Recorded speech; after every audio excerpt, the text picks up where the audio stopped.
9 Gay Male Privileges. Hey, it's Prince of Queens, and I'm gonna make a video about gay male privileges because I don't think anybody who isn't a fourth wave intersectional feminist has done anything like this, and I figured the subject could use some honesty. Now, despite semi-popular narrative to the contrary from the regressive left, being a gay man does not afford one with any profound luxuries that I would say overall make it better to be a homosexual male than either a straight male or female in the West. Though if you are a white homosexual male, sometimes life isn't all that bad circumstantially, sometimes, but generally it's shittier to be a gay man than even a lesbian, but that's another debate for another day. Regardless, due to the fact that gay men are an extreme minority and there's nowhere on earth that you can go where we aren't a minority besides maybe Fire Island, coupled with the fact that gay men cannot reproduce, as well as the fact that our sex has a higher probability of transmitting diseases, gay men will always have a bit of a difficult go of it and will therefore suffer from discrimination from members of whatever society you happen to be in if you are a gay man. Still, just to be intellectually honest, there are some tangible advantages to being gay, as well as the occasional literal privilege that comes along with being gay. Here's 9 things I have noticed personally, though I am aware that they don't always apply to every individual or in every situation.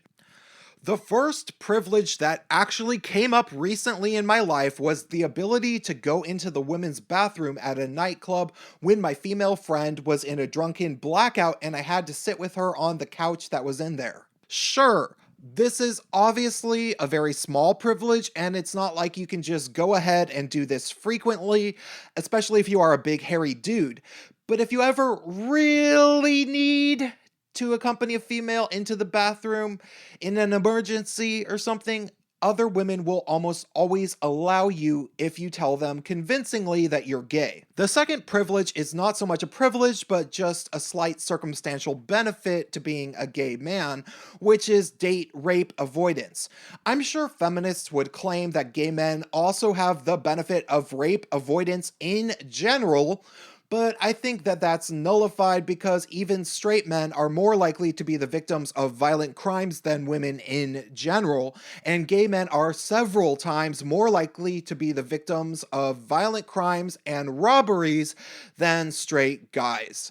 So walking down the street as a gay man by himself is not something that feminists get to claim as a privilege. Fuck off. However, I will concede that gay men rarely have to worry about being overpowered by an intimate partner, a friend, or somebody they barely know at a party and being raped, though I know it's happened before.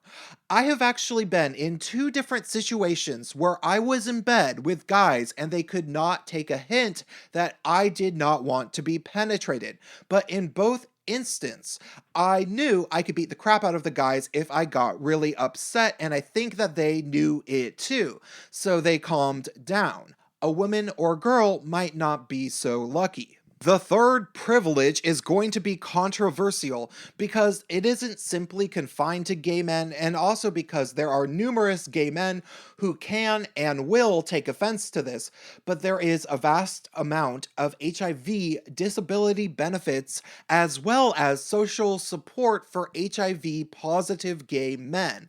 And a lot of it probably isn't so much the case for straight men and women who contract HIV. I say this because I have lived in San Francisco, and the support network and resources for gay men living with HIV have developed to the point that, like feminism, it has become an industry in itself, at least in San Francisco and probably in other cities like New York, LA, London, and Berlin. Obviously, living with HIV is not exactly a privilege, but getting a disability check is a privilege, and I swear to God that there are certain social circles in places like San Francisco where you aren't considered cool unless you have HIV. as crazy as it sounds. If you contract HIV, you will generally be taken under the wing of somebody in the community who will be super kind to you, and there are organizations that specialize in finding you everything you need in order to be happy, healthy, find a job in an HIV-friendly workplace, and whatever else you can think of. Again, having HIV is not a privilege by any means, and I absolutely am lucky I do not have it. But I literally have at least one good friend who has admitted to me that he is actually glad he got HIV over a decade before telling me that he was glad he got it. Because of all the benefits that came along with it, he was glad he got it. Just saying. The fourth privilege sounds small, but it actually comes in handy all the time as a gay guy, which is the simple ability to make women feel safe. As I have to say ever so often on my channel, although I often sound like a 14-year-old drag queen when I talk, I'm actually a 6 foot something hairy dude. When I am at a bar or party, it's very common that I have a reason to talk to a woman that I don't know and she gets rather awkward, thinking I'm hitting on her. Then, once I make myself sound gay, she ends up realizing that she can totally open up to me. This can end with free drinks from guys who do end up hitting on her, and all sorts of potential benefits for me depending on how popular the woman is. Sometimes I even get to go into shows for free. The fifth gay privilege is another one that might be controversial, which is the existence of hate crime laws. Now, I am in favor of hate crime laws for homosexual and transgender people for complicated reasons that I don't want to get into. Even though I know my libertarian type audience members will be annoyed by that. However, I will concede that there are times in which gay men might get beat up for a potentially unrelated or even good reason by a straight guy that had nothing to do with the guy being gay. And then the straight guy might happen to call him a faggot just because he's pissed. And then that guy ends up serving a full year in jail because it was a hate crime. I imagine that power could be abused, and it probably has been by now by some gay guy or another. The sixth quasi-privilege that comes along with being gay is something I notice on YouTube a lot, which is that people respect my opinions more. Seriously, I can go into a live stream with a bunch of straight guys, and half the time they have some question related to something that they are talking about before I even got there, having to do with homosexuality, or even just being a minority in general, and everybody acts like what I am saying is more important. Sure, there's other times in which people totally don't give a fuck about what I might say because I'm a gay guy, but I'm talking about the privileges, so I'll move on. The seventh semi-privilege that comes along with being gay is related, which is just general token privilege. Sometimes as a gay guy, you get invited to certain parties and events, seemingly just because you are a gay guy, like weddings and stuff. In today's day and age, everybody seems to want a gay friend at their wedding, though it's not necessarily always fun to be the only gay guy at a wedding. So if you find yourself in that position, make sure to get drunk and be crazy. They asked for it. The eighth privilege that comes along with being gay is that there are actual occasional employment opportunities that you probably couldn't get if you were a straight guy. And I don't just mean at faggoty ass restaurants in Boys Town.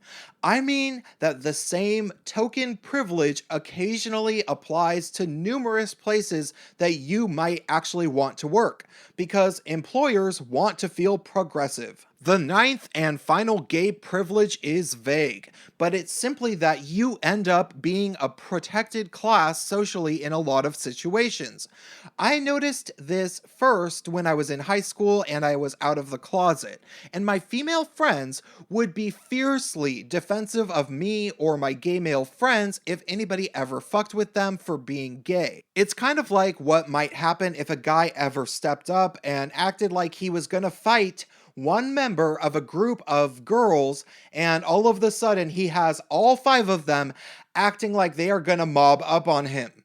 I'm sure subconsciously they are thinking, he might hit one of us, but there's no way he'll hit all of us. And girls will do the same thing to gay men sometimes. Maybe even more, they will protect their gay male friend because they know the guy isn't going to hit a girl. Post high school, sometimes straight guys will get like that if you become good enough friends with them, but half the time it's really just the same thing that they would do to a little guy that can't fight well, that they like a whole bunch.